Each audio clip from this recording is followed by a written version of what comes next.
Alright, what's going on, guys? It's February 9th, 2022. Back from vacation. Fully recharged, feeling good. This unit here is my first official repair. Now, the reason why that is important is because of this. Once I start taking in repairs full time or at large volumes, I will be able to claim myself as a small business and go down and get a small business license and then pay a small business tax. And then at the end of every year, I'll pay taxes on what I earn. My income will be documented, and that will allow me, that will open me up to asset power. I'll be able to go down to the bank. If I want to apply for a mortgage to buy my own home, I'll be able to do that. Because right now, the way I do it, under the table, it's fine. But to save up the amount needed to buy a home will go much slower that way. So I'm finally taking in repairs. This is my official first one. I'm trying to think, have I ever repaired something for anyone before? I may have as a favor for a neighbor or two, but in general, no. Up till now, everything I've done was fix and flip. So this will be my first official repair, and the issue with first of all, he contacted me through Instagram. He happened to notice me on there. It happened to be under the East Brunswick Police section. I was talking to somebody about tickets, and then he said, I guess he noticed my username, Mr. Tecumseh, and he said, what about snowblower repair? My snowblower won't start. It ran this spring, but it won't start now in the fall. So I knew immediately it's the fuel, it's the carburetor, it's a fuel issue. So I said, yeah, I'll do it. I'm on vacation. When I get back, I'll take it in, no problem. So I got it yesterday. It's a pretty easy repair. I quoted him about $100, give or take, and shouldn't take me more than an hour to clean that carburetor and get that thing running again. And just give it a full tune-up. I already checked the oil, it's good. Make sure the tires have proper air. Check the belts, and just go, just give it the once over. But that's quick money. That's quick money. I don't have to worry about all the other stuff that goes along with fixing and flipping them, painting them, going through every single inch of them, listing them for sale, then having to deal with that, advertise and sell it. This is just fix it, boom, back paid. So I'm gonna start doing that. And anybody out there, what I'm doing here is I'm charging him $100. It's basically a carb clean. Let me know what you charge. He was only about 8 minutes away, so free pickup and delivery on this one. Let me know what you charge for pickup and delivery, what you would charge for a carb clean, all that, if it needed parts, all that, because this is my first time doing this, so I'd like to hear it, how you advertise, all that good stuff. All right, all of yous watching that do it that way, chime in and let me know, because that's the way I did it. I quote him $100, give or take, whether it needed parts or not. All right. Going back to why, again, that's important is because I'm 36 years old and I would like to get out on my own and have my own house with my own garage and be my own man, stand on my own 2 feet. I'll be able to breathe a sigh of relief to do that for a lot of reasons. 36 years old. I should have been out of here when I was 22. I could have if I had not veered off course. I've already gone over why that's happened, how that happened. It happened. All right. Now, this way, I'll have peace of mind. I'll be out on my own. And it's just, at this age, it's where I need to be. Okay. This way I can come back, see the family when I need to, on holidays and all that, and have my own place. And the chips will be falling into place. And then I can finally, after that's done, focus on meeting a nice woman or going out meeting some nice ladies, because I have not really spent much time doing that. Because there's no way in hell I'm bringing back a woman to this house. It would be embarrassing, number one, and two, it's just not happening. Okay, so once I have my own home, then I can finally focus on that final piece, meeting a good woman, then maybe having a family. So the chips are falling into place slowly but surely. Coming up on 10 years clean, I slowly learned these skills, got to where I am, and that's where I'm headed. So that's the idea behind that. It'll be very good. It'll be very healthy for me. I don't have to hear no more, without going into detail. Just in general, I'll have greater peace of mind. Nobody but me to tell me what to do. Everything falls on me. And at 36, that's the way it needs to be. Should have been that way at 22. Unfortunately, when I was younger, again, I did not get the guidance, did not have the guidance that most people that at that age get to get out on their own. Okay, nobody said to me, okay, you're 22, maybe it's time to think about getting your own apartment, this and that. It didn't happen, so I had no guidance. Everything I had to do in life, I had to figure out on my own. Everything. Just about. Okay? I mean, I'm not saying that was good or bad. I have a good life. I have a decent life. I'm just saying when it came to a lot of things in life, it fell on my shoulders to make sure it happened. Otherwise, it didn't happen. Okay? And that's fine. At this age, it's what I got to do. But whereas most people, in their younger 20s, get that guidance from their family to get out on their own. I didn't. But besides that, I was all messed up anyway, so it probably wouldn't have worked. But had I not veered off course and then got that guidance, I would have and could have been out on my own at that point. But anyway, it's happening now. It's the way it went. Okay, I got delayed. No big deal. The chips are starting to fall into place. Okay, I've got my life together. So now let's go ahead and fix this snowblower. Carb clean, fuel system. Also, I won't have to come out here and walk over here into the street to talk. I can talk freely. Because, right now I'm around where if somebody comes outside, I don't want to hear me talk, or I don't want to be interrupted. So that'll be nice too. Alright, do this. I mean, yeah, I could hit pause, but then I get knocked off track on what I'm saying and thinking, so.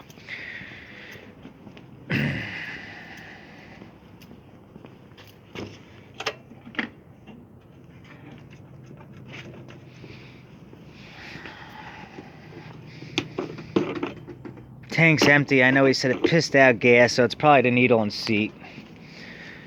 So we'll pop this cover and get this carburetor off. I already got the ultrasonic cleaner going.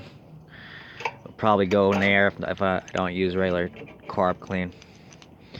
1/5/16, and probably looks like 2 of them. Normally there would be 2 Phillips head screws right here. They're missing.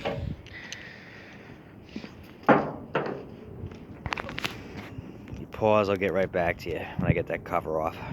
Now, he mentioned there was a few things jacked up on this thing. He bought this off of somebody, and he said don't worry about it. So I'm not going to worry too much about certain things that are jacked up. But like the way this handle is hitting against this, that shouldn't be happening. Maybe I'll bend that back a little bit. Like this doesn't look stock. Most of this stuff I'm not going to mess with. It is what it is. He said don't mess with it. Main thing here is to get the thing running. Like this gas tank, it looks like it must have gotten melted and somebody putty fixed it. That's fine, leaving that alone. It's got the electric start that makes things easier. The only thing I'm gonna do Get the fuel system clean, get the carb clean, get it running. Make sure it runs proper, and make sure check the belts, make sure they're good, check the tire pressure, make sure that's good, make sure the gearbox is working properly. Just give it the once over and it's on its way. Alright, let's get this box off of here.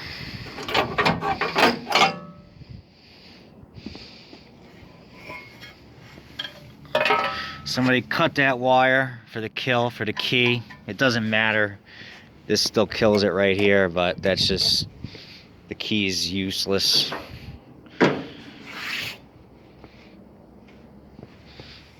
Alright, here's the carb. Fuel system's already drained, so I don't have to worry about that. Next thing I gotta do is get this fuel line off.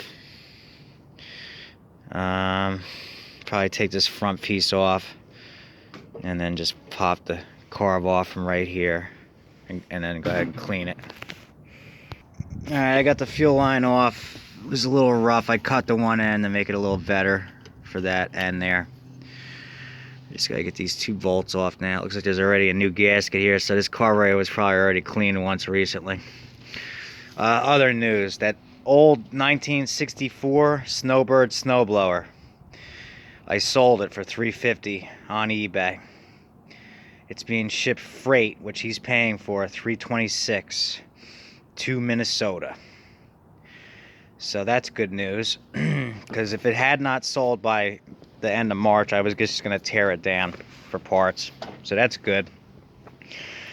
The other good news is I got another machine very similar to that one. I think same year, at just a slightly smaller bucket in Hal like 2 weeks ago. And I was just going to tear that one down. Now that this one's sold, I'm going to list that one for sale too, for about the same price. And somebody else that might want to buy that, hopefully buy that one too. So that's good news. So, but you know, when it comes to them older, eclectic, classic snowblowers, that's what it is. You got to put them on eBay, and they usually, most of the snowblowers I sell that are old like that go up to Wisconsin, Minnesota. That's the people that collect them up there, not down here. Always mark the linkage, scrape it so you know where it came out. Yeah, see, so this was definitely a brand new gasket on here. It came right off with it. You have your choice. You can take the whole manifold off and take it that way, or just do it like this. I just do it like this. People think it's difficult to get to that. It's not, though. You just get this with the Phillips, and all you gotta do is stop the nut from turning, and it'll come right off. See? And that's it. Then it pops right off the linkage, and you got the whole carburetor. This looks like a pretty new kit on here, so I guarantee it's just ethanol clogged up the jet. It might not even be that bad. So carb clean itself, or brake cleaner, might be all this needs. We're gonna find out right now. This front one I think I'm probably just gonna leave on this time. I am gonna take this one off so I can get that screw out, because for whatever reason the hole isn't lining up, so that screw wouldn't come out all the way. That's the idle circuit. And remember, when you clean these carburetors, when you put that screw back in, make sure you're facing it, holding it facing up this way. Do not put that screw back in holding it down this way. If you do, you'll destroy that nozzle in there, and then that's the end of it. I've made that mistake a few times before I finally learned to remember that. It's an easy mistake to make. I'm noticing some ethanol gel right, let me see it right there. Odd place for it to build up. Usually it builds up in the bowl. Hopefully that's what it is and not some glue or some other crap. Yeah, it's really not that bad in here. I mean, there's a little bit of crap on the end of the bowl. This area, it's just not that bad. The main jet, I don't see it. I don't see any really clogs in this. So I know he said it was pissing gas, so it might have just been a needle and seat issue more than anything.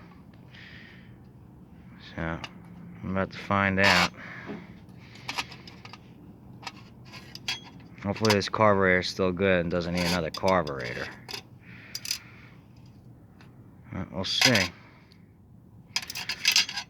Like usually I think that Welsh plug is there. The fact it's not there, I'm gonna have to check on another carburetor and see if it's supposed to be there. Because if it's missing, I think I have one, I'm gonna put it in. It's just basically where when you prime it, it shoots it in, so I don't know. I think it might be missing. I don't know if that's even a big deal though, but could it be? No, I don't know. I don't know. We'll see.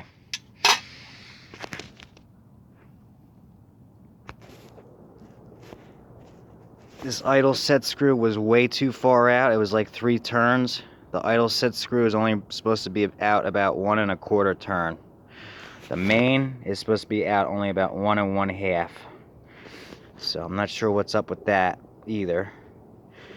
But the inside of this really isn't that bad. I don't know about the seat itself. I'm gonna have to check.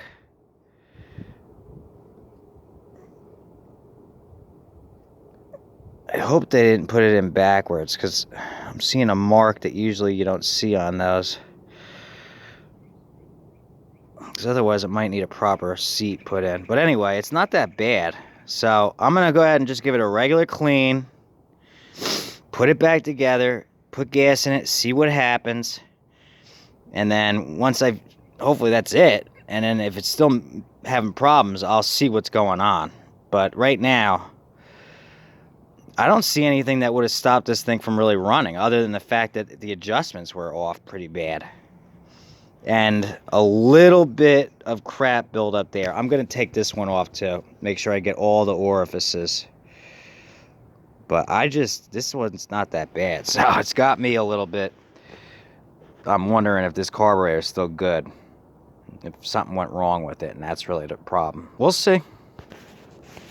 Worst case scenario, if it's a messed up carburetor, I'll order an aftermarket one, and I'll just tell them that I have to, wait for the new carburetor to come in, and then just install an aftermarket carburetor. That's worst case scenario. And then just charge them for the carb. That's all. Go figure, I'm all out of carb cleaner. It's the first time I've let that happen in a long time, but it's winter. I gotta run to Advance and get carb clean, and I'll be back. Okay, back in business. $6.39 a can nowadays.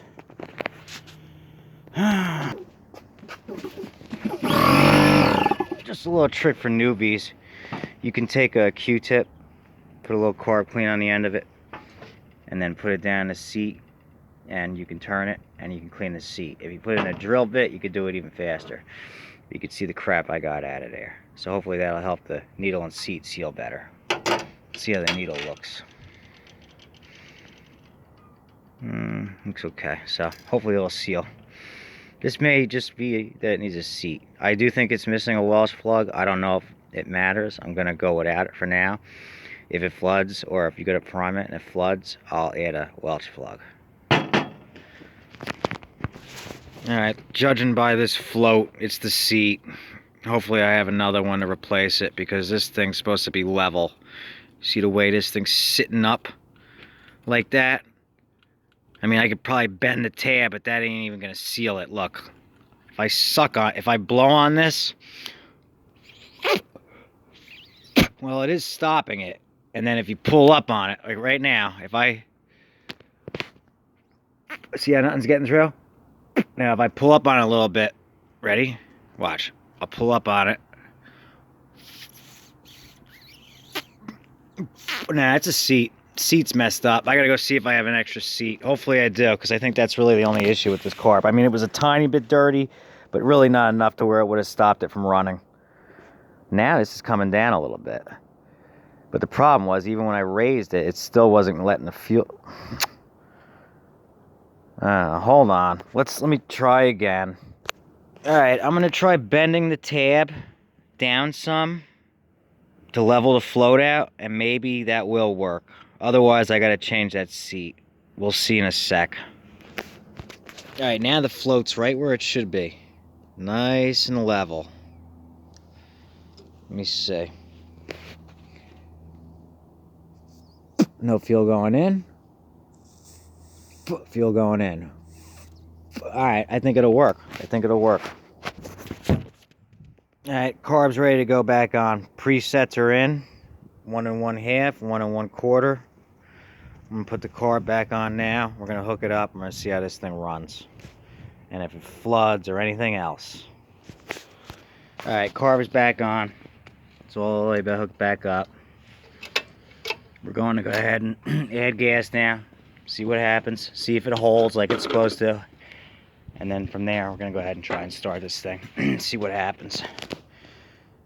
It's either gonna run, or my prediction is it's either gonna run fine or it's gonna leak. It's gonna flood because that Welsh plug's missing, or that seat, or it's gonna run fine. So we'll see. Might need to be dialed in slightly once it's going, but if it runs, it's gonna run. 75-25, it runs, no problem. By the way, don't buy one of these big stupid newer gas cans to add gas to one of these small engine gas tanks. All you'll do is end up spilling the gas all around except where it's supposed to go. So that was unreal.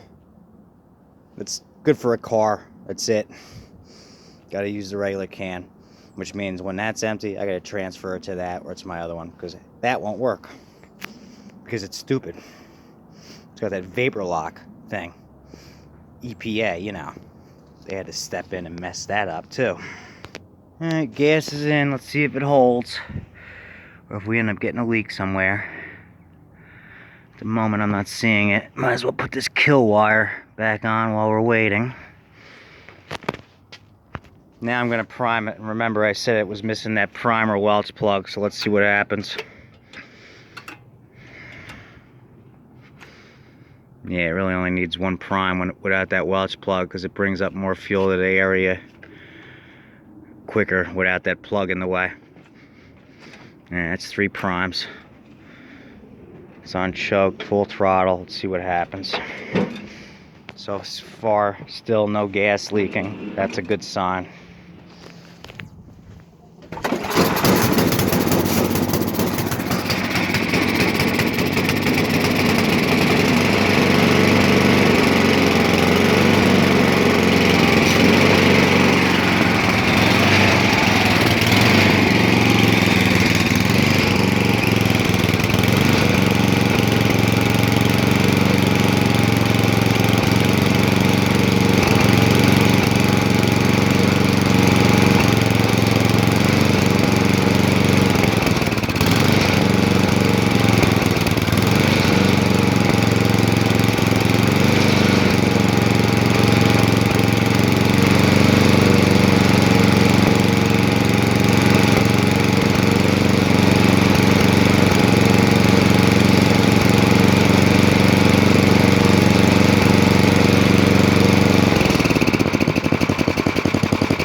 Low speed and high speed need to be adjusted a little bit, but it's running fine. It's fixed.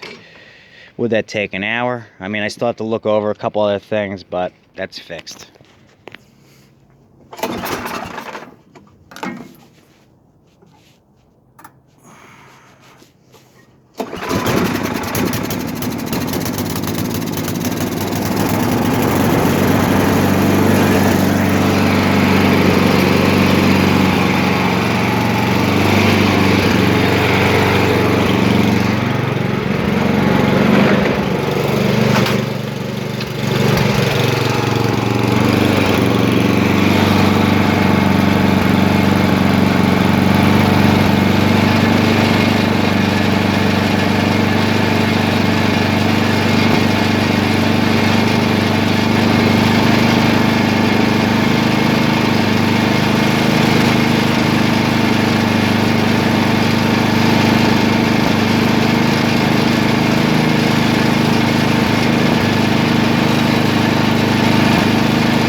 Not bad. By ear, I had to adjust the RPM a little bit with the tack. But other than that, she's good there.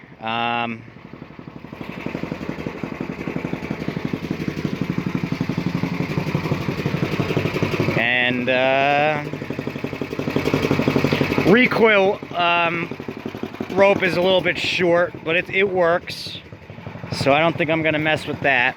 He's also got the electric start anyway. I'll just give it the quick, I'll check the belts real quick, but they work.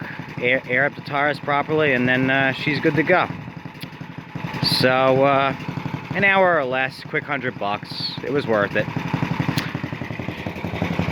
I'm gonna go ahead and cut it off here. There's really nothing else important to show. I guess I'm gonna just shut the engine off real quick, make sure it's not leaking gas.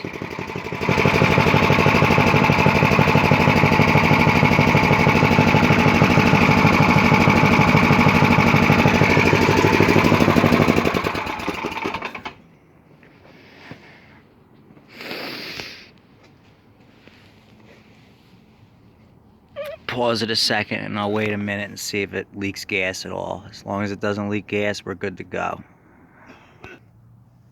Alright, it's been about like 3-4 minutes. It would have started leaking by now if there was any issue there, I'm pretty sure.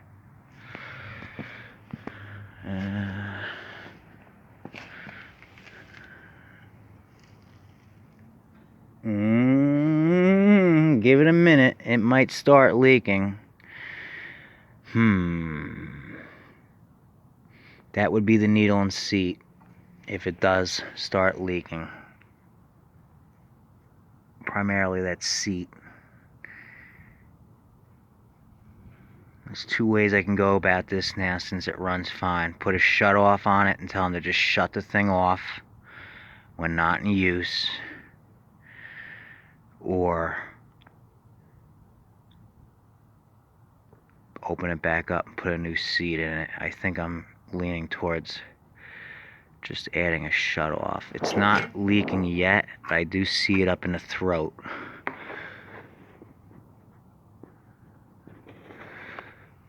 Well, I'm gonna monitor that now. I'm gonna see. I think I'm definitely gonna add a shut off to it right here though, just to be safe. So this way, no matter what, you can just shut it off when it's not in use. No big deal. Yeah, I think that's what I'm gonna do. So you see, it looks like it's getting, it might be getting ready to leak,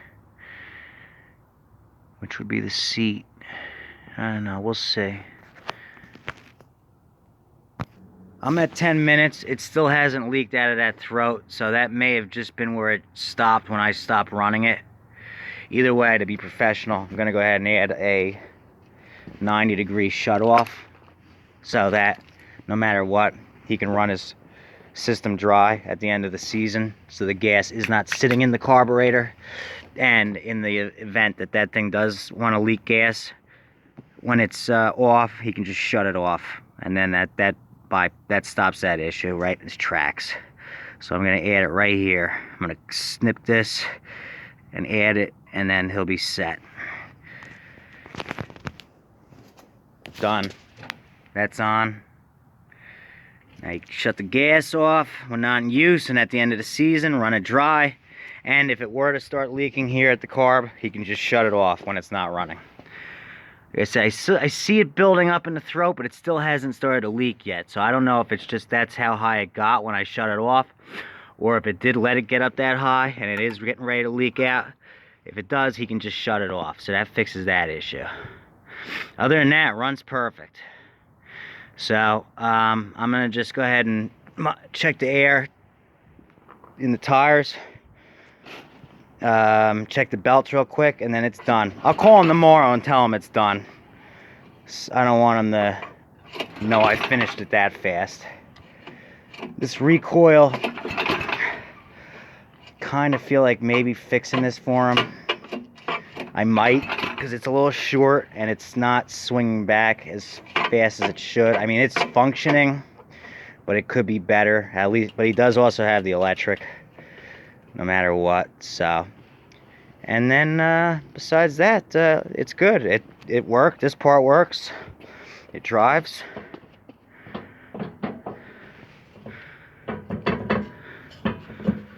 I'm gonna probably, I'll have to see if I have a regular shear bolt to put in there.